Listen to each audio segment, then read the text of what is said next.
Hi, this is Corey Muniz from Crusade Media, and I am so excited to present to you a wonderful young man that I've had the blessing to come in contact with, and his name is Tom Mcdonald.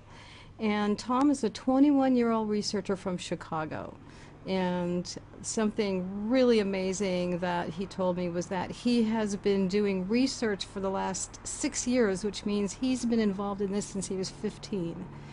So he has been researching root causes and solutions to world problems such as poverty and disease. So again, thank you very much for being here with us, Tom. And if you would elaborate a little bit about why you got involved in these issues and why it's so important to you. Yeah, I just kind of got involved because, we've had poverty and disease for quite a long time, and doesn't seem like there's any solutions to those problems that are coming up in the future. So I just kind of researched them myself to see if there's anything I could do to try to solve them. And it's really important to me to solve those issues because I've kind of been poor my whole life, and I don't like it. So I'd like to get out of that. And I do not want to get disease. It really scares me getting cancer or something like that. So I'd like to try to prevent that when I'm young. So when I get older, I'm nice and healthy. So That I totally understand that. I've been a medical researcher for over 30 years myself, and my mother getting breast cancer is what pushed me in that direction to start researching.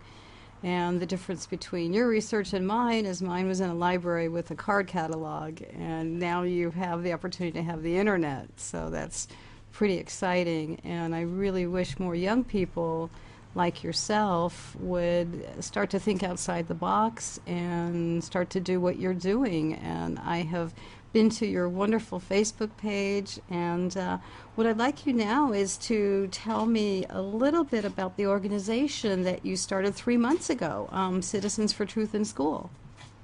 yes, Citizens for Truth in School.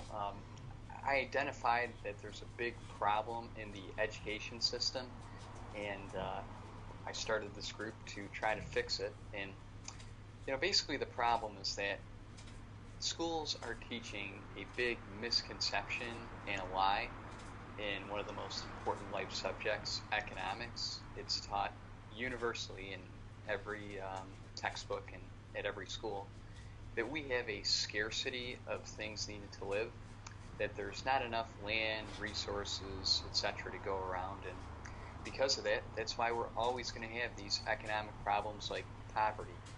And I just kind of verified, do we really have a scarcity or not? And an interesting point is that in the United States, we only use 3% of the land for housing, agriculture, and everything else combined. And if you've ever flown in a plane and just looked out the window, you can kind of see it with your eyes that we have all this wide open space and land, which would represent an abundance, not a scarcity. Um, Mm-hmm. and it's important that we have an abundant supply because experts and economic textbook teach if we had an abundance, we wouldn't have economic problems like poverty. So, our group, Citizens for Truth in School, is working to inform parents, students, and teachers that there's this misconception taught in economics that affects our life in a negative fashion every day, and we should try to correct the error in the textbooks so we get taught the truth, which is not a radical thing. Everyone wants to get taught the right information. So, Well, Tom, explain to me what you think the disconnect is between reality, what we see every day, how we can drive outside of our cities and see plenty of land. We can, like you said, get on an airplane and fly and see miles and miles and miles of empty space. Where are we as citizens disconnecting from what we're seeing with our eyes as opposed to what we're being taught? I think most people, they really aren't even aware that they teach scarcity in economics. So a lot of people I talk to say, "Oh, that's new to me. I didn't know they teach that," but I know that, when I've flown, I've seen plenty. So I'm not sure how they can say that. So I think part of it is people are unfamiliar with what's being taught. And the second thing is the people who do know that scarcity is taught, they don't verify to see if it's accurate or not. So they just kind of assume it's true and don't think twice. So I think those are causing part of the disconnect. Have you had the experience with your teachers where you try to bring these facts to them and they just throw their credentials at you? Yeah, like when I was in high school, I brought it up to my like science teacher. Like it said in the book, we have a scarcity, and just like, no, we really don't. Here's some facts that disprove that. Why are we being taught that in the book? And the teacher was just like, oh, well, that's what's been approved, and that's what the government mandates, and I'm just going with it. Like, well, what if what you're going with isn't right? Don't you have any care about that? And since it was just me bringing it up, they just ignored it and said, hey, just listen, okay? And it's like, well, that's a big problem that you're teaching us a lie and you don't care. And so yeah, the teachers just kind of ignored me. But if all the kids in the class were saying, hey, this is a problem, maybe they would take it more seriously. So So do you communicate with your fellow generation and try and get this information to them? And if you do, how are they responding? yeah, I tried telling like my friends about it, and they just said, I could care less. It's not on my mind. So yeah, don't talk to me about it. So yeah, people my age and my experience I found could care less. So that's unfortunate. They're just concerned about you know getting through school or whatever. So And get into the party on Friday night? yeah, that'd be another one. So Yeah, yeah.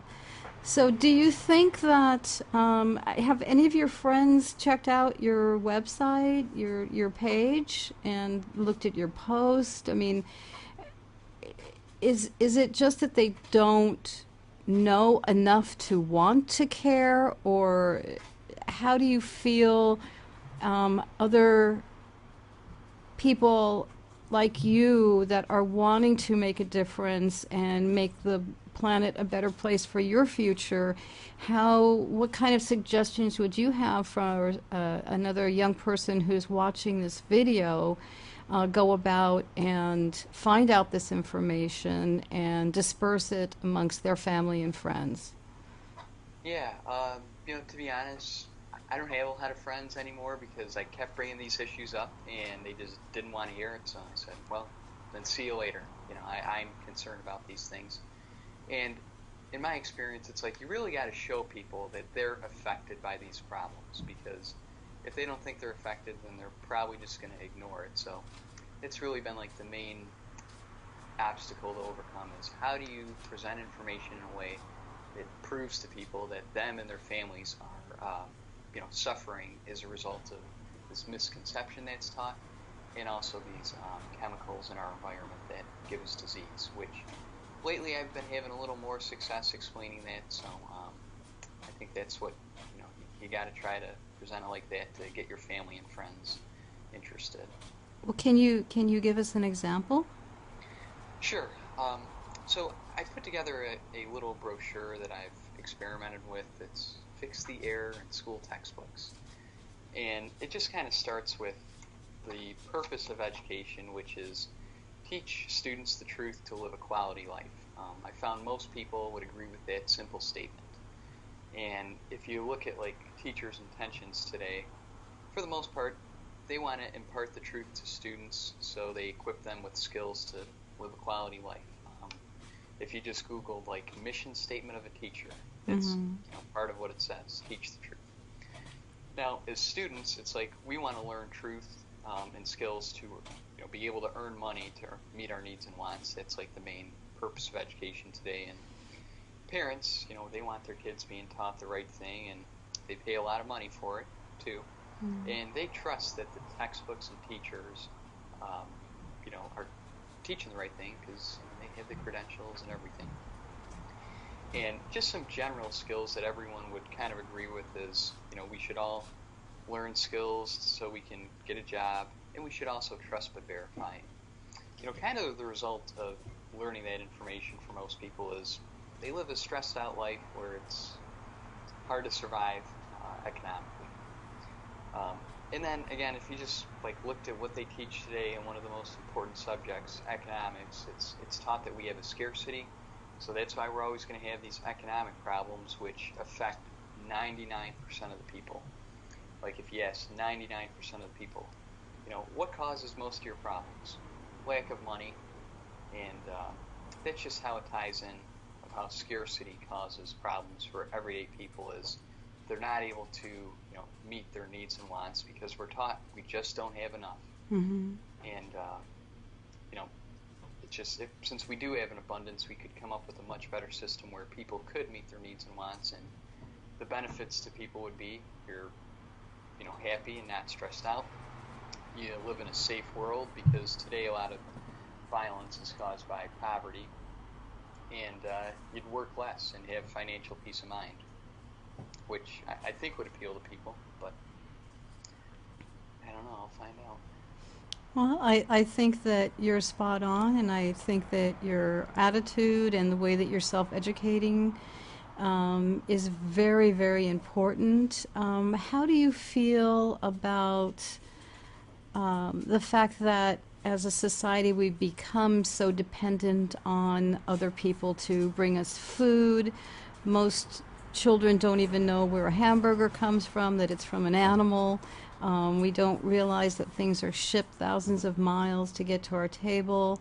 Um, how do you at all speak about individual sovereignty and how to take back our own power and our ability to feed ourselves, grow a garden,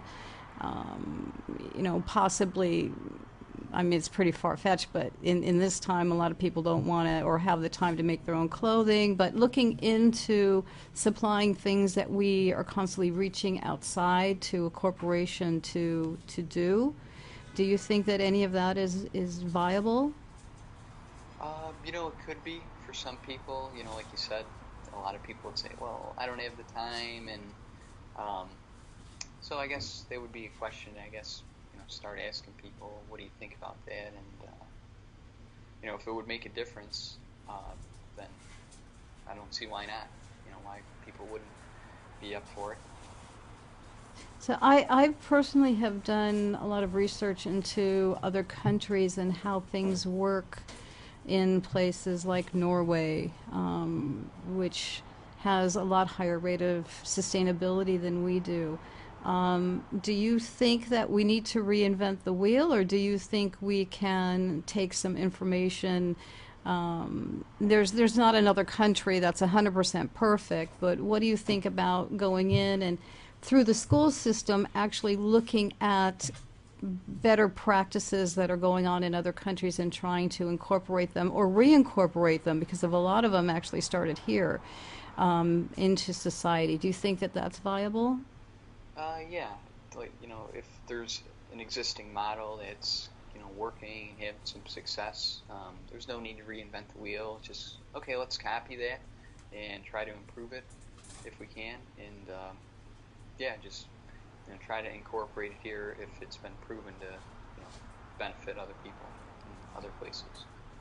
Great. Well, I am so excited to be able to share you with the rest of the world. Thanks. Because the millennials get a pretty bad rap sometimes, and the youth is the future, and we need to work together. And to see someone like you out there working your butt off, losing friends, because that is something that happens when you start speaking the truth, because people are very fearful of the unknown, don't you think? Yes, there's like a proverb: "He who speaks the truth is hated," or something. He or she, I guess. Yeah. Well, we would love to have you back on. We'd love to follow you and see your progress and see how this all unfolds for you. And thank you so much for being with us, Tom. How can we reach you if somebody wants to get a hold of you or find your site? Oh, sure. Well, thank you, Corey and James, for doing this with me. I really appreciate it. And if you were interested, my name is Tom O'Donnell on Facebook. I'm friends with Corey. Or you could go to our Facebook page, Citizens for Truth in School, and if you like it, I could get in touch with you if you wanted to learn more. Or you could call me at 773-706-8285. I'm always looking to talk to more people to kind of spread the word and get more opinions on it to learn and improve my presentation. So yeah, I hope to talk to some of you. Well, thank you so much. Have a wonderful rest of your day, and we'll be in touch. Okay, sounds good. Thanks again. Bye-bye.